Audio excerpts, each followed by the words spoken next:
Hey y'all, I'm Raina Harper, and welcome to EveRe-Watch Way, where I podcast a spell that takes a hold of you, for the show where I reminisce and recap the Nickelodeon fantasy series Every Which Way.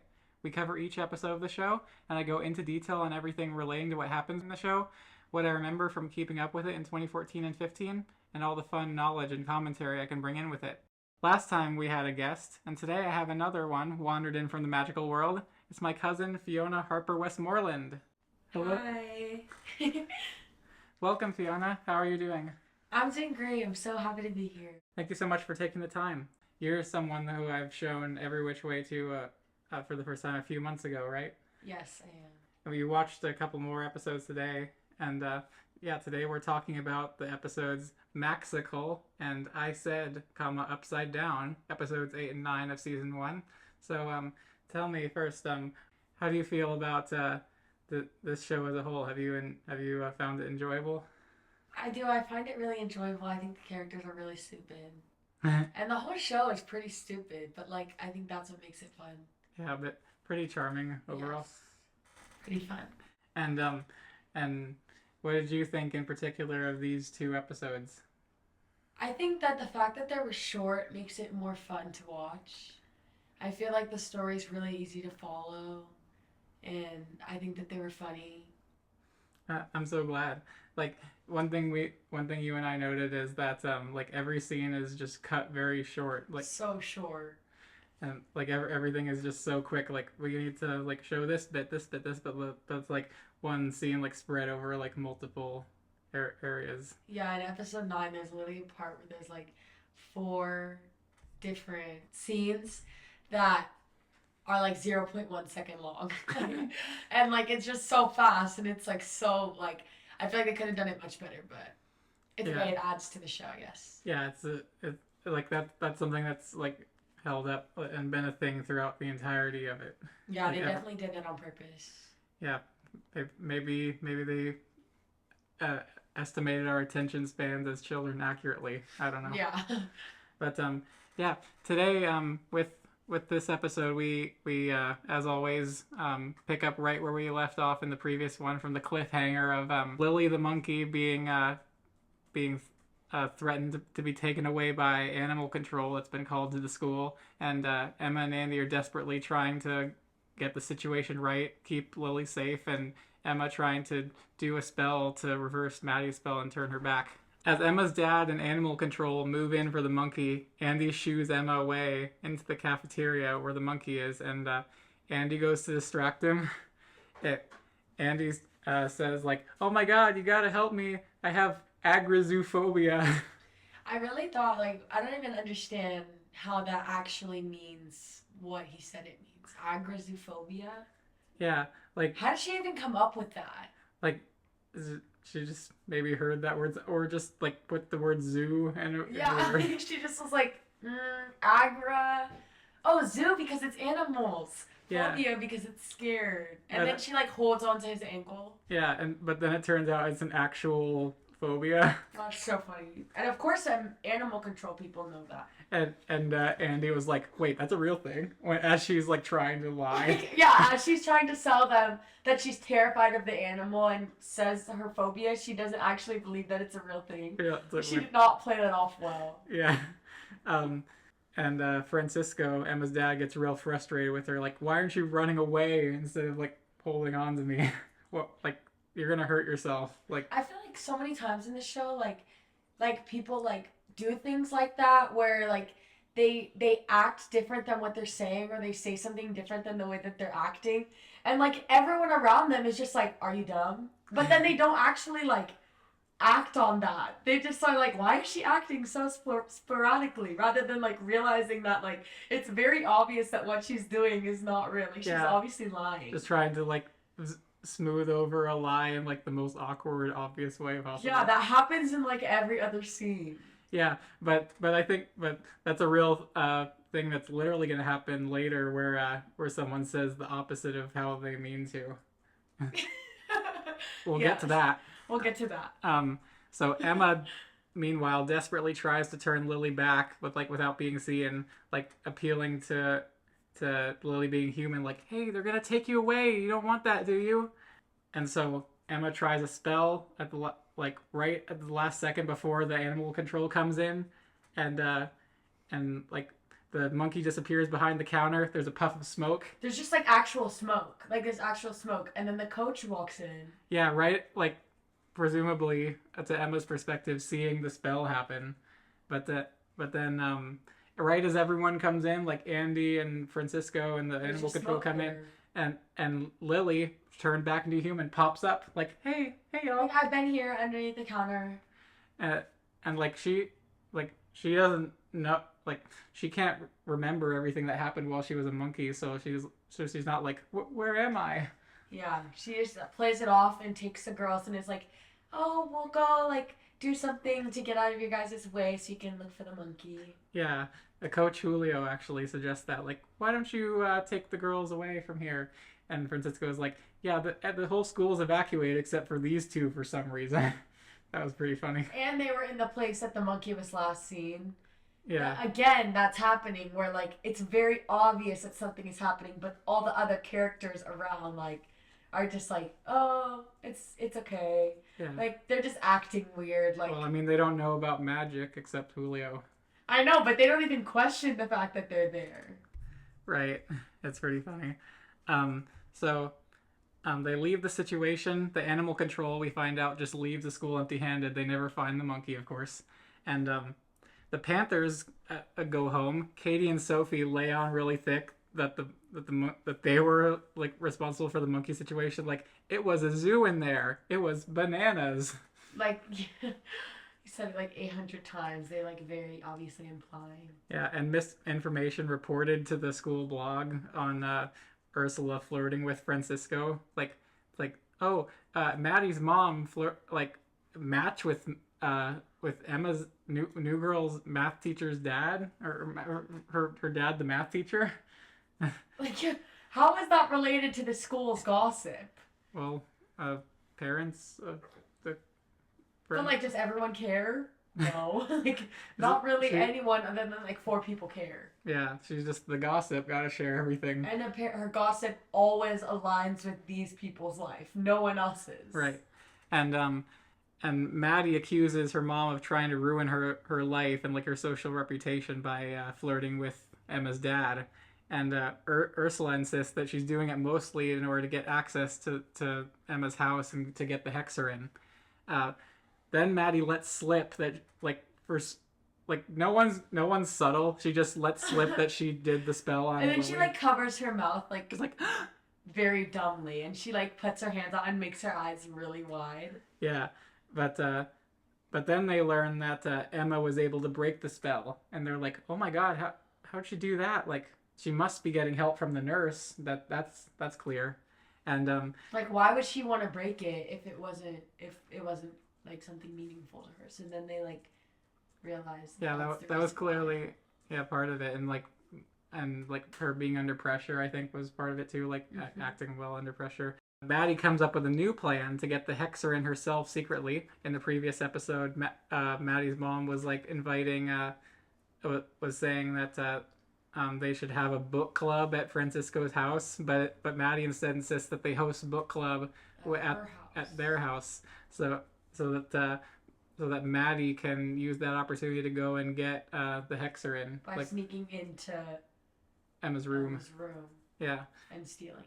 She does it later with Katie, and she makes her mom invite other friends to make it the book club like seem more legit. Such as Danny's parents. Yeah. Lily can't remember much from her time as a monkey when she talks with Emma and Andy in her office later. It's torn up from the previous scenes of the monkey tearing up the place. Lily is equally impressed when she learns that Emma was able to turn, to reverse Maddie's spell and turn her back to human. But we find out also that, from Emma's perspective, that Coach Julio might have seen the spell happen. What? And yes, he definitely did. Yeah, he then goes and talks about it with his mom. Yeah. Also, Lily reveals the Guardian Magic Tablet, or the GMT, which is not Greenwich Mean Time. It's like, it looks just like an old typewriter, but with an iPad on it. And with like a microphone, like an old-fashioned phonograph. microphone. Yeah, on the side. Horn thing. Ursula, this makes no sense at all. You and I talked about this. Yeah, it makes no sense. So Maddie apparently was assigned to babysit Daniel's siblings while Daniel's parents are at the book club. Which Daniel's fully grown and he could have done it himself. Yeah, and Daniel doesn't, like, as we see, Daniel is, like, able to, like, hang around his house. Why couldn't he just watch his siblings? Yeah, like, he really did have no plans. The only reason they got a babysitter was because they would be out. Even though Danny's the exact same age. And like I said, he's not doing anything else. Yeah. Like, he was well, we'll get to that. But Emma agrees to the plan. So, well, I mean, it makes sense that Maddie's mom would do this for Emma to, like, get Emma out of the house. Mm-hmm. But it's not clear why the Daniels family needed a babysitter at all. Yeah, because, like, and it's obvious later, you, like, come to realize that Daniel and his mom, like, and his dad, like, have a good relationship. Mm-hmm. Like, to the point where they can just, like, sit down and talk. So, right. Like, why would, there's no reason for them to, like, not trust him, or, like, he could have fully just done it. Exactly. But Emma does this as a way of getting back into Daniel's good graces, like, trying to patch things over after the weirdness that he's felt towards her. The Terrible Three set up a trap for Maddie, like, with a bucket of oatmeal above the door. Because they think it's going to be Maddie coming, because they hate Maddie. And they're apologetic when Emma comes in and hits their dad in front of her instead. So we're thinking it's possible that, like, in the script it might have been Emma meant to get the oatmeal blasted on her head, but the actress probably said no. It's like, no, I'm not doing that. So yeah, but then it ended up working out because they played it off well. Yeah. And so it hits their dad instead, and he's like, they don't teach you about this in the parenting books. He's like so, like, worn down. But then, yeah, because he doesn't even, like, discipline them or anything. He's just like, clean this up. Yeah. And then he just walks away with oatmeal all over his head. Yeah. The Terrible Three and Emma become fast friends, actually, though, because they both hate Maddie. And she gives them advice on how to make their traps better. Like, don't use dairy. That'll make it stink up the house forever. Then Mac comes in. Was Mac invited? I don't know. Why was Mac at his house? And Daniel decides to make it up to Emma by walking her home and have Mac babysit instead of her. Like, but you were there. Why did you need a babysitter at all? Now there's 3 of you there. Yeah. Like, there's no need. Why did Mac show up? I don't understand. Yeah. It's just... And then he's just like, oh, you babysit while I go. And then Mac is like, okay. Okay. And he just, like, goes along with it. Yeah. So, meanwhile, Katie and Maddie sneak into Emma's room and they're looking for the hexarin. They find it pretty quick, but the book fights back, and it moves itself out of reach before they tackle it and pin it down. Then they lay low as Daniel and Emma come home, and Daniel is suspicious, like, to Emma when they talk about Maddie's mom hosting a book club. Like, he's like, I've never even seen a single book in their house. But then he's, like, about to, like, confess that he likes Emma. He confesses feeling towards her. He's pretty nervous, but you and I, like, he's, like, feeling stressed unnaturally. He just brings up the fact that, like, because he's on the swim team, he got a Letterman jacket, and he forgets the words for Letterman jacket, and it's so awkward. Yeah. Because she's looking at him with so much hope, and he's like, I just really wanted to, I have some water. I have a jacket with the letter on it. It's called... and she's like, Letterman jacket? Yeah. And I would like to... can I have water? And then in that moment, Maddie overhears from her room, or from Emma's room, that, like, something cute is going on in the kitchen. And Maddie's like, this can't happen. So Maddie decides, like, I'm gonna cast a spell to make him say the opposite of what he means. And so then in turn he calls her ugly. Oh yeah. Says she's disgusting. Yeah, he's like, I think you're really ugly. The ugliest girl I've ever seen. and she's like, what? Like, this came out of nowhere. And, like, that all happened as she was just getting water. So she didn't see, like, a change or anything. She just, like, her back was to him, and then out of the blue he just started acting like that. Yeah. and like up to then they were like smiling at each other, like he was clearly about to say that he likes her, and she was like, yeah, yeah, like she was like into it. Yeah. But but then she's furious, and this ruins everything. He calls her ugly and other things. She's enraged. She kicks him out, and Daniel's like panicking. He's like, "What is happening?" Yeah, like you can see it on his face, and he's like so confused. And like so like just like torn down. Like, how did this happen suddenly? You know? Yeah, because he didn't realize. He didn't even see that Maddie was there, and neither did Emma. And I think that this is not one of those situations where it's like very obvious that something is going on, and she's just trying to push it aside because she doesn't even know that Maddie's in her house. Right. Yeah. So it seems like he would just naturally do that. Mm-hmm. But it's like also really out of character. Yeah. Like he's never acted rudely ever towards her. But so Maddie and Katie abscond with the Hexer, and apparently it like lifts Katie like up off the ground, but we don't see that. Yeah, they then talk about that later, but we said they don't have enough money to do like, we were like too much production costs. Yeah. So, but Maddie like insists on keeping the book secret, like the fact that she got it secret from her mom is like she sits on it to hide it, and is like, we didn't get it, and her mom's like, oh, that was the point of it. Oh well.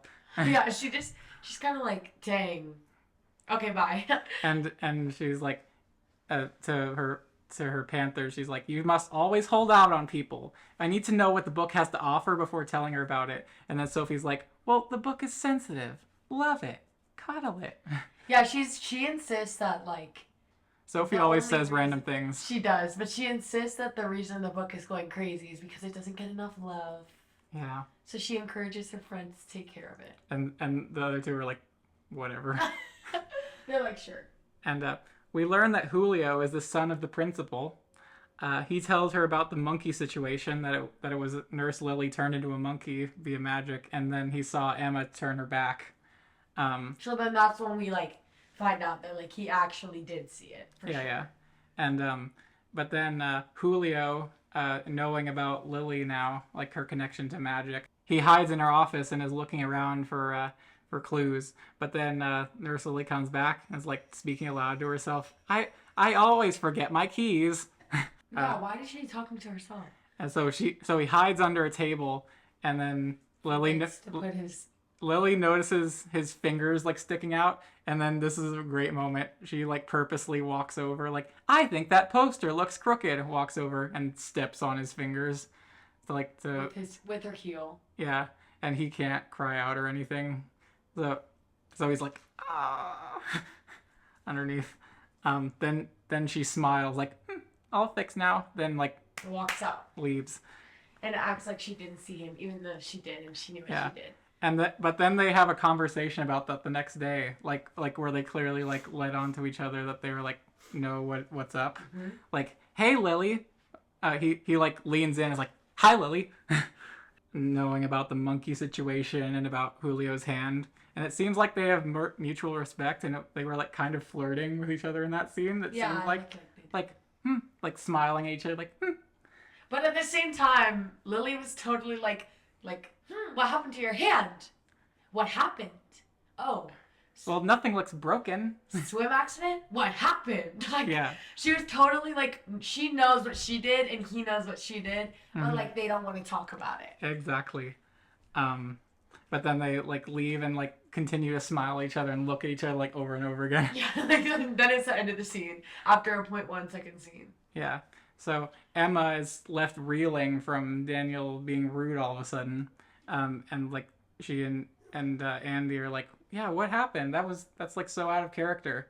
And then the principal comes in and is her usual creepy self, like, Emma, I need to tell you about the extracurricular activities we have to offer. Come to my office with me. And she doesn't blink. Creepy smile. Yeah. Weird voice. Yeah. And like the scene before she's talking, like you see like a again 1 creepy second shadow clip of her shadow walking in the hallway of the high school that's fully lit. Mm-hmm. Like it's not like it just they try to make her as ominous as possible. Yeah, and she just acts that way on purpose all the time. To be the evilest of them all. Mm-hmm. And but Lily when she sees the principal like summoning Emma to her office, she peels Emma away like she's gonna come to my office with me right now instead, actually. And then they fight over it for a second, and then she finally wins. Yeah. And they both are like, yes. Lily knows that there's someone evil after Emma who isn't Maddie, but she can't remember. Andy gets on to her about that, like, some guardian you are. Like, okay. Yeah, at random times, like, Andy really puts her Just gets input snippy. in. Yeah, when, like, there's no need to. Like, you can see that at the end. Mm-hmm. Lily can't remember because of the haze on her memory from being a monkey for a while. And she tells Emma to bring the hexer in so that they can practice protection spells later. Daniel... This is a weird scene. Daniel goes to Tony and try to talk through his opposite speak situation. He can write what he means just fine. He should know not to talk, but he still like doesn't know how to like control what he says. Or really like just write down everything I say is the opposite of what I mean. Mm-hmm. Like just write that rather than having to write every single response. Mm-hmm. But he couldn't explain like why that would be, you know. Yeah, that makes sense. So and Tony is like, don't fight it, because Daniel's saying the opposite of what he wants to say is Tony hearing what he wants to hear. Yeah. So he he's realizes how he can manipulate him into saying what he wants him to say. Like trying to take advantage of the situation to be like, I can go out with Emma, right? Yes. and Tony is like, thanks, brah. And then Daniel says, "You saying bra makes you sound really cool." Yeah. And like a lame voice, and it's obvious that like he meant the opposite. Yeah. And Tony is like smiling like, thanks, brah. And he says, "Thanks, bra," again as he walks away. Yeah, that's one of my favorite jokes in the whole show thus far. Bra. Thanks, brah. And then Maddie comes in and does the same thing. Like she knows, like she caused this. She knows exactly what's up and is like taking advantage. Like, you want to get back together with me, right? Yes, I'd love to. Which is the opposite of what he meant. And but then he said it, so she's like, oh, I'm so glad. And all this happens really within the span of like 1 minute. Like the second that Tony gets up and walks away, Maddie comes and sits down. Like Daniel didn't even get up or anything. Right. That's funny. In Emma's room, Andy and Emma go to practice spells, and there's a bit where Andy is like, what's the point of being best friends with a witch if you can't do spells? And Emma acts all offended. That's the only reason why you're my friend? And then Andy goes into, no, there are many reasons, but like that's just the best one. And Emma's like, oh, okay. Yeah, and then they move on. And then they notice the hexagon's gone. They freak out. Oh my god. They're like throwing everything on the ground, looking everywhere. Yeah. Maddie. She must have done it. At the 7, this is why the episode's called Mac-sic-cle. Diego burps near Mac and freezes into a giant block of ice. By accident, because he drank too much soda. Yeah. With his developing powers, he's freaked out. And he has to resolve the situation fast. I mean, But he does it. Someone's frozen in ice, he might die, you know? Yeah. But, we'll get to that in just a minute. And, like, he immediately, like, it pans to him and he immediately has, like, blue eye. Like, his eyes are all blue and, like, he's already frozen. Mm-hmm. Like in like a rectangular block of ice. Yeah, like a perfectly rectangular block. That's his size. Yeah. Maddie opens up the hexer and it blows wind in the room. Like, watch out, world! It's for the new Maddie, and it's like blowing her hair. It's like, watch the hair! Gosh, and the editing in that scene is so comical. Like, it's so funny, and all like the yellow little bits in the air, and like it's obvious there's a fan on her. It's hilarious. Mm-hmm. Ursula hears the sound and comes up to see the commotion, but Maddie hides it again.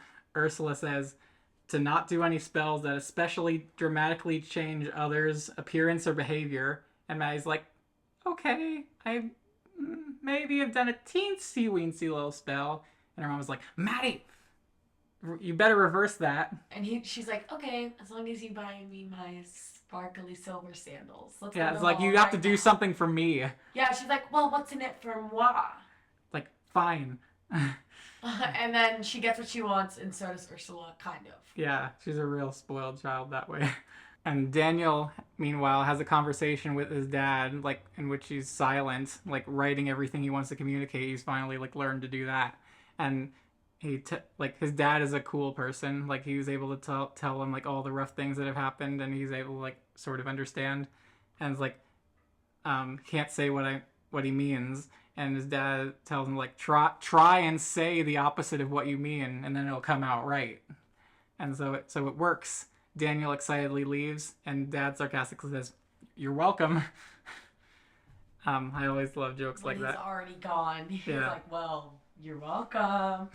I mean, I can sort of understand Daniel like wanting to be like, you know, safe with his words, like not wanting to make it like go awry again. Yeah. Anyway, I would still not say much if I was in his shoes. right. Because like there's a big possibility that you'll like forget or like. Yeah, good joke though. Andy and Emma resolve at breakfast the next day to get the Hexern back. Francisco makes blackened pancakes, aka burnt pancakes. AKA burnt pancakes, but with his little special touch on it. Yeah, and he tells the girls how good Ursula's blinis with caviar and a drink of champagne were at the book club the previous night. And with Emma's dad and Maddie's mom getting close, Andy and Emma like dread the idea of her and Maddie becoming stepsisters. In which that they have the same exact vision, like at the same time, and then when they come out of the vision, we find that they were having the same one. When Andy's like,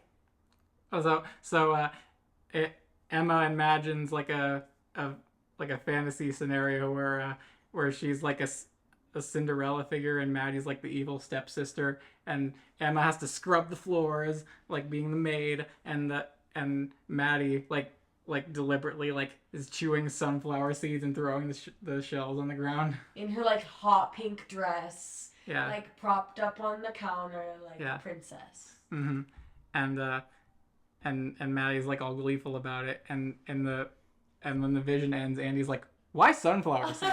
And then we realize that they had the exact same vision, and like why would they have the same vision? Yeah. The Panthers try and copy a few spells out of the Hexerin while it snaps itself shut on them. And Maddie tells the world to watch out for the new Magic Maddie. Mwahaha.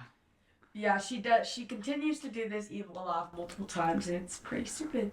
Yep. Diego somehow brings the block of ice that Mac has frozen into school. He brought it from the restaurant to the school somehow. And into the locker room. Yeah. All the way.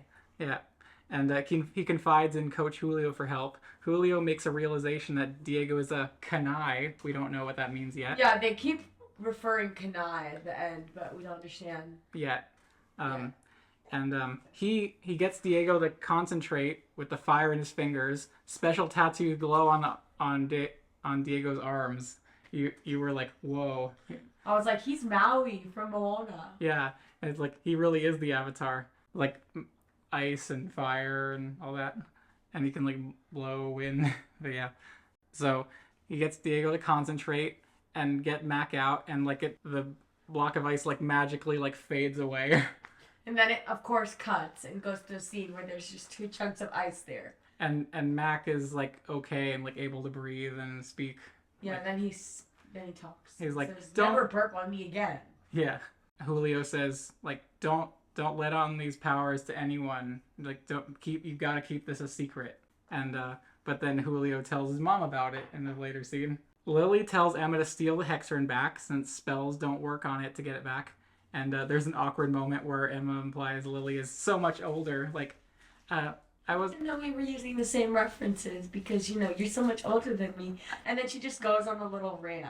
Like trying to cover it up. Like, I mean, you're like a generation older, so our references might not be the same. And then she does what I do. Is like, I'm just going to shut up now. So I'm just going to like let you tell me how to steal the Hexerin back. And then Lily smiles. Daniel tries to get Andy to find where Emma is using his puppy dog eyes. But they are not. He literally is just staring at her, like uncomfortably staring at her. And she's like, don't do it. Don't do it. But then Maddie walks up and says like, hey, we're back together now and you need to tell everyone. Everyone. Like in the whole school. Yeah. So, it's like, how is that anyone else's business? To like pour the pressure on Daniel. Yeah, what? But man, that's such a good relationship they have. It's so great. It's like make sure everyone knows so then when he actually breaks up with me again, I look like the victim and not him. Right.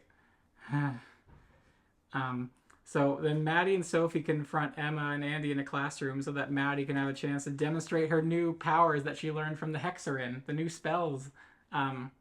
She shoos Sophie away by saying, "There's chocolate-covered asparagus in the cafeteria, haha." Like what? Because Sophie's dumb, you get And it? of course Sophia's like, really? And then she runs off. Yeah. Maddie says she learned a new trick, and Tony, like a dog, hears the word trick, and he's like, "You do magic too?" And Maddie casts a spell in front of all three of them, and Tony is like, oh, he doesn't bat an eye as she like waves her hand around and casts a spell. He's just watching her like, oh, he's like, interesting. And then the entire room flips upside down. Like, turn this classroom upside down, and then she's able to walk out of the room, and the perfect timing she leaves. And then the effect of the classroom turning upside down is probably the worst one that I've seen so far. Like chairs like lift up, like what ah, and then they flip the image upside down, like crash things on the floor, and they like act like whoa. It's great. It's like woozy. I'm feeling woozy. And the whole time that it's upside down, they never once flip the camera. And so like the whole No, they do flip the camera. Like the text on the posters is backwards. But like everyone is upside down. Yeah, and they like put tape on the floor to make it look like the ceiling tiles. It's so bad, and it gave me such a headache because like we're watching them crawl around, quote unquote, on the floor, but like it's upside down. Well, I mean, they didn't have the budget like Inception. Makes sense. So making fun of them, but I mean they didn't have much money, so whatever. Yeah. Tony is like, my head, it could explode. Blood rushing to my head. Ah. Yeah, he's screaming, and they make him shut up. And they like try and calm him down, being like, "We can explain." He's like, "What? You can explain? Like, what do you have to do with this? Like, what?" He's like totally like has no idea about anything. And he hears the word spell, like them talking about it, and but then they decide to crawl to the door. Katie and Sophie imitate Ursula in telling Maddie to reverse the spell, being like, "Maddie Winky, you can't reveal magic to people. It's paramount to our survival." And like Sophie imitates her perfectly, and Katie lip syncs like the words she's saying as well. Ursula's probably the most animated character, and I think that they did a good job, like actually imitating her. They sounded like her, Maddie Winky, and they made the face like her and everything. That was hilarious. Mm-hmm. Yeah, and Maddie's like, "Okay, fine, I'll reverse the spell." Like she doesn't even seem too angry though. Yeah. Like she really doesn't seem angry. Which then, like 3 seconds later, she's all like, "You made me reverse a spell, this and that, this and like." Then she just gets really angry about it, and it's like, why weren't you angry initially? It's hilarious. So the classroom flips back. It's like, whoa, things flowing back again. Whoa. Things crash to the floor again. Tony tries to figure out a scientific explanation. It's like, the eclipse might have caused a super gravitational pull that turned us upside down. And he's like flipping a chair upside down to like demonstrate. Like, we know, we all were there. And he's about to report the story to Misinformation, saying that it'll increase his clout. My coolness factor will increase tenfold. By telling them that the gravitational pull is messed up in this room. But like, what evidence can he provide? He didn't take pictures. Also, like, no one really cares that much. It's like a classroom turned upside down. People would be like, "What? No." Well, what do you mean? And then your clout factor would just go down because like you're just making things up. Like, that sounds stupid. Yeah. You know? But and like, maybe if you took pictures of things that like, being on the ceiling and whatever. But it didn't actually look. But he didn't take any. Yeah. But the girls both shout, "No, you can't do that!" Like, because they know about the magic situation. And they don't want people questioning them. Yeah, but he's like becoming suspicious of them, and like, "You guys know a little too much about what's going on." And so Emma's like, "We gotta tell him." And then Andy's like, "Yes, I'm a witch." There's Andy again, putting her in one of those situations that's like, why are you involved at all? And she does a little evil laugh. Like, Abra! Yeah. and then Emma's like, no, Andy, this is my thing. Like, and Andy's like, no, you can't do that. Yeah, and Andy's like, no. And it's like so dramatic. But even though she said the witch thing. Yeah, like, she was the one already, who initially said it. So she thought she could play it off.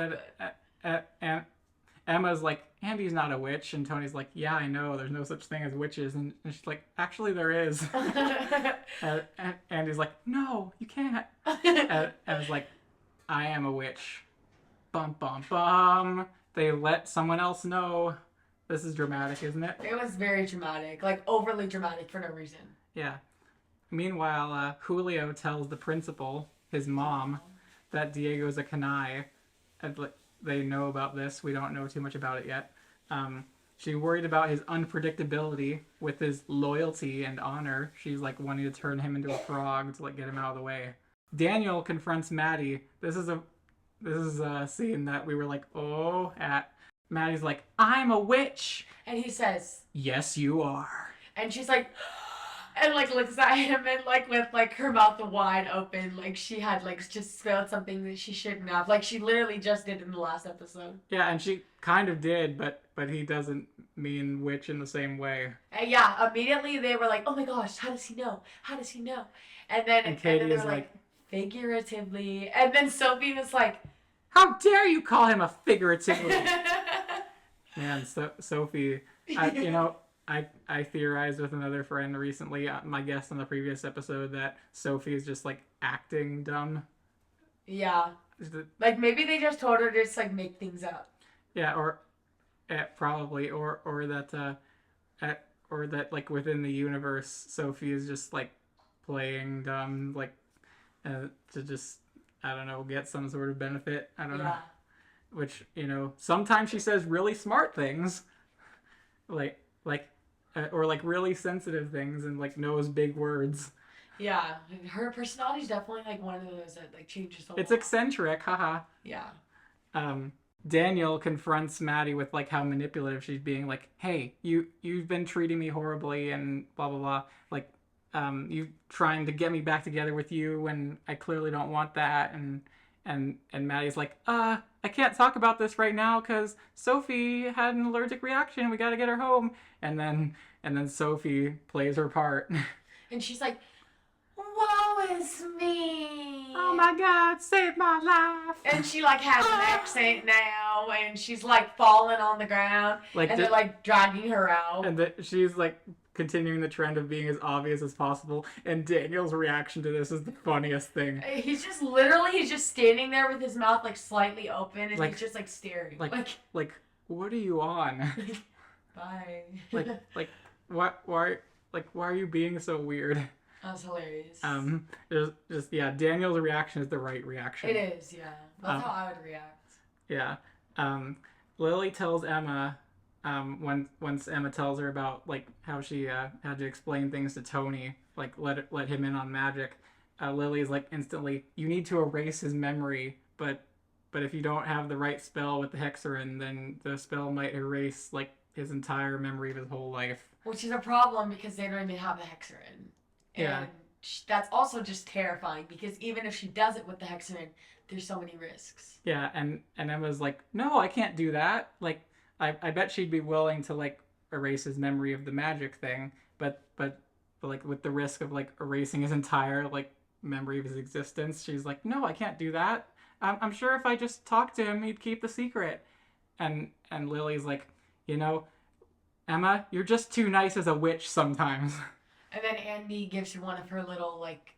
Well, it's kind of right. And she just like smiles. She like looks at Emma is like, yeah, like. and Emma's just like, Andy. Yeah, like that's her friend. Supposed to like back her up, but sometimes she just. And like she flips back and forth between being on Emma's side and being on Lily's side. Yeah, in that like second, she like looks at Lily and is like, I agree with you, and then she looks at Emma and is like, oh no. Yeah. Like...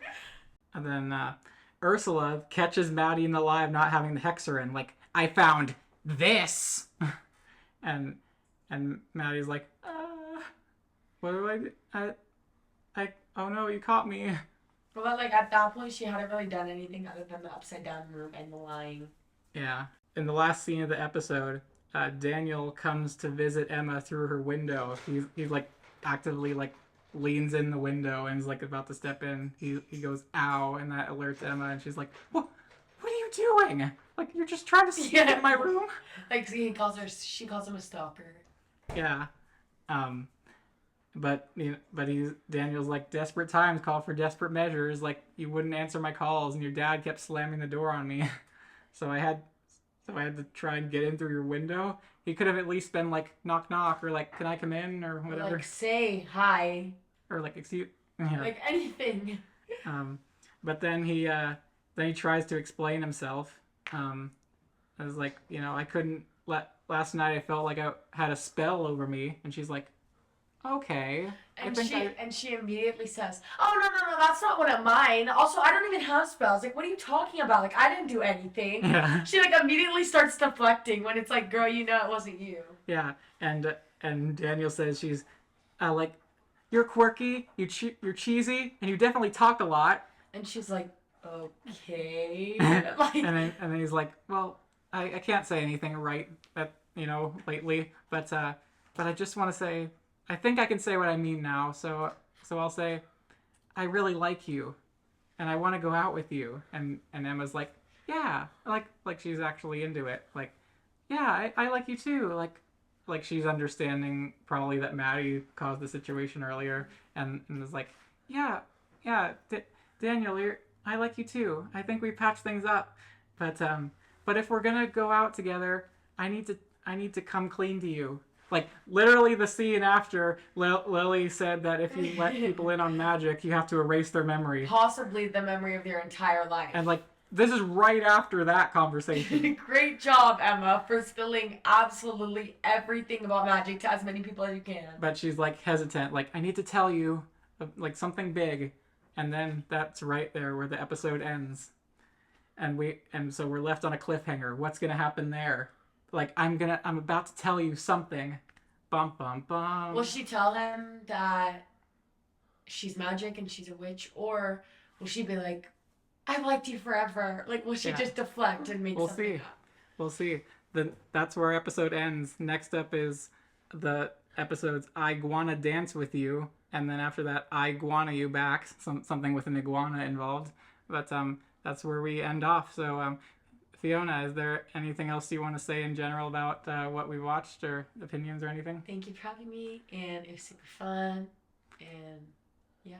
I'm glad. It was so great to be with you and to hang out and to do this. This was, man, I hope you enjoyed the experience, and would love to do it again sometime. You had so much fun with you. Totally. All right, so thanks for listening, everyone. I hope you've enjoyed. So give this show a follow on Spotify, Apple Podcasts, and YouTube. Give it a like, share with all the people that you know who might be into it, and give it a follow on the EveRe-Watch Way Facebook page.